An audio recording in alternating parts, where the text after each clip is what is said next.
Good day internet. So ngayong araw na to is medyo may konting problema dahil wala akong oras para mag-prepare ng dinner namin ni Aba. So alas 4 na and may check up si Aba sa clinic ng 5 o'clock ng hapon. And di ko alam kung gaano na naman katagal hahabutin yon dahil ang tingin ko paghapon mas marami yung pila. And yung doktor minsan na pa-star ang doktor dito minsan. So, ngayon, isasikasuhin ko na si Aba pero bago ang lahat, samahan nyo muna ako. Magdidilig ako ng aking mga vegetable.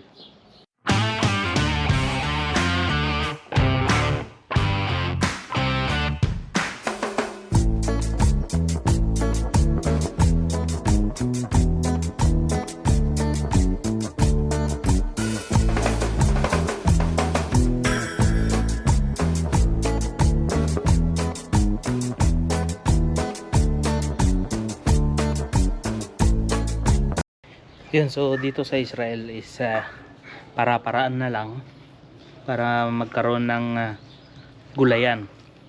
Yan. Kahit maliit ang space, basta't kaya pang lagyan ng mga gulay, lalagyan. So ganyan tayo mga Pilipino.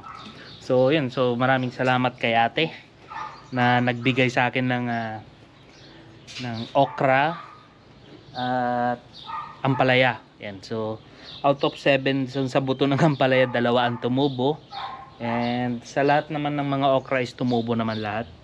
So pag napanood mo to ate, pag nagkaroon din ng bunga tong ano ba to, malunggay ko, bibigyan din kita. So meron din ako dito na water spinach, yan, kangkong, and meron din ako mga napatubo na mga papaya, and meron din ako ditong basil. Yan. Itong basil maganda to sa pasta. Yan. So ngayon is pupunta ako dun sa may ampalaya ko. So out of 7, 2 ang tumubo, pero okay na yun. Siguro late lang tumubo yung iba. So eto siya. Yan. So dito ko nilagay. Nakakagutom tuloy ng ampalaya. So ito, kailangan ko lagyan ng maraming tubig dahil sobrang init dito sa part nila, sa side na to. Walang masyadong puno na pwedeng mag-cover. So mamaya ako pa sana malalagyan ng tubig, pero wala nang oras mamaya. Kasi baka gabi na kami umuwi ni Aba.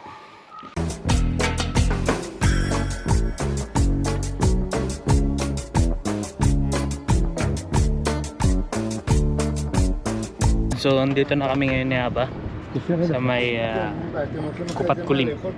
So Kupat Kulim, ibig sabihin yun yung clinic.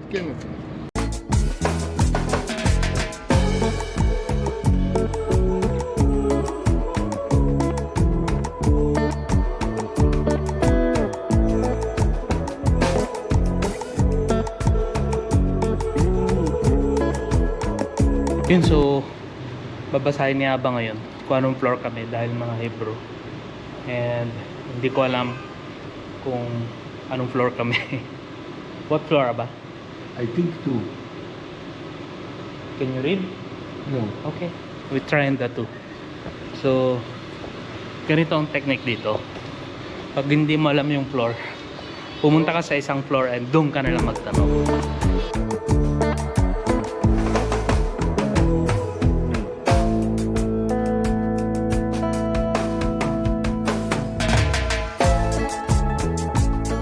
Okay, so ito yung number niya ba? Bawal magsalita ng malakas dito. R669. So dito sa television namin tinitignan yung number.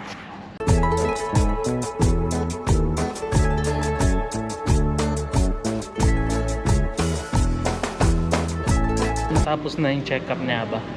So around 6:30 na kami dito. And kung nakikita nyo, tirik na tirik pa rin yung araw sa labas. So ayaw ko munang ilabas siya ba dahil mainit doon. 6:30 na ng hapon, ng gabi. Pero dito, itsura pa lang parang alas 3 pa lang. Tapos sobrang init. So ngayon, naghahanap siya ba kung saan niya gusto kumain. Buti na lang. Dito kami sa labas kakain.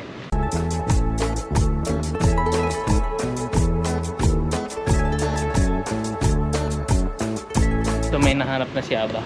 What? Isang Arab restaurant. So susubukan namin ni Aba kumain doon. So medyo malayo siya, pero sa tingin ko kaya naman lakarin.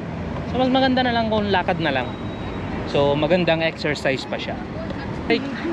Just go straight. And so si Aba nakahawak ng mapa. So dito sa Israel, hindi mo naman kailangan i-memorize lahat. Dapat marunong ka lang talagang gumamit ng mapa.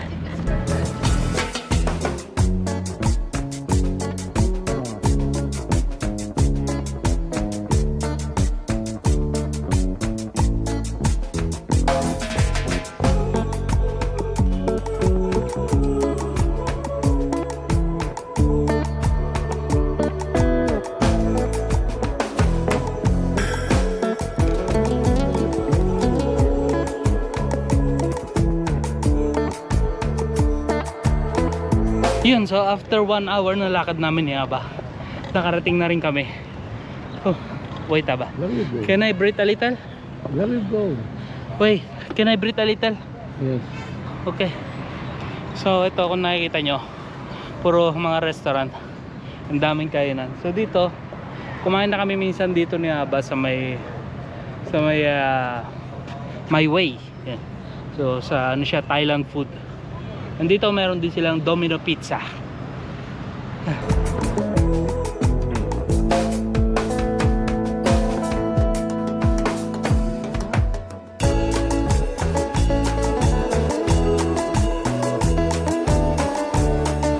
Nakarating na rin kami ni Aba.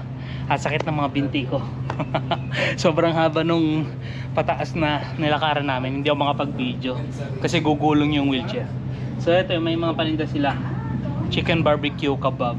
Tapos ano ba to? Ito yung gusto ni Aba, yung giniling.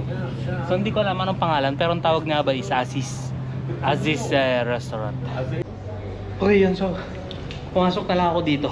Ito yung itsura nung sa loob. So maganda naman siya, tahimik. Magsusoda ako, soda shrimps. Yan. So bibigyan ko rin si Aba.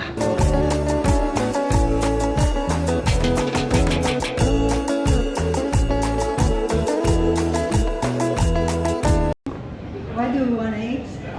What you sell? Fish or What may Aba order? he wants probably a kebab. Kebab? Do you have rice? Yeah, we have rice. You have, oh yeah, that's right.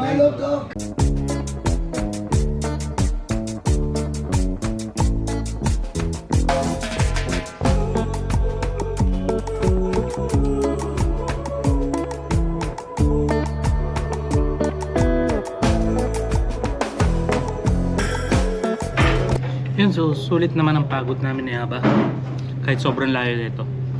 So nagustuhan ni Aba yung hummus na may pita. So inaantay ko pa yung order ko. Umorder ako ng sibas. So hindi ko alam kung magkano, tingin ko mahal. And with rice na rin.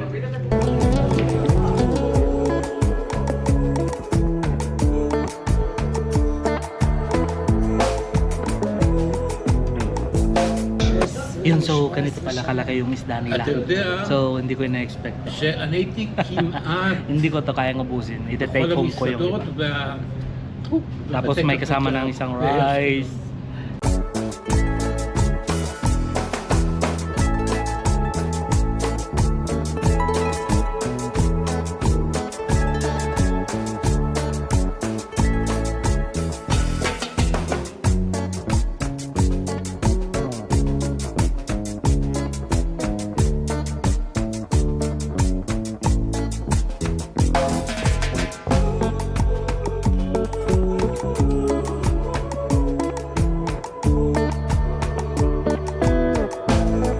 Yun, so natapos na kami na habang kumain. So naubos ko yung isang malaking isda.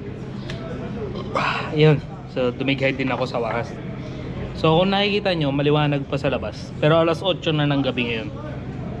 Ewan ko kung bakit ganito dito. So pag summer, ito yung kinabibisitan naming mga OFW dito. Mainit na nga. Tapos hindi ka pa makatulog ng maaga dahil Ewan ko, siguro dahil sa araw na alam mo pa yung araw na nasa taas pa. So, magdidilim mga alas 9 na yan. So, dito ko na tatapusin tong video na to. See you again next vlog.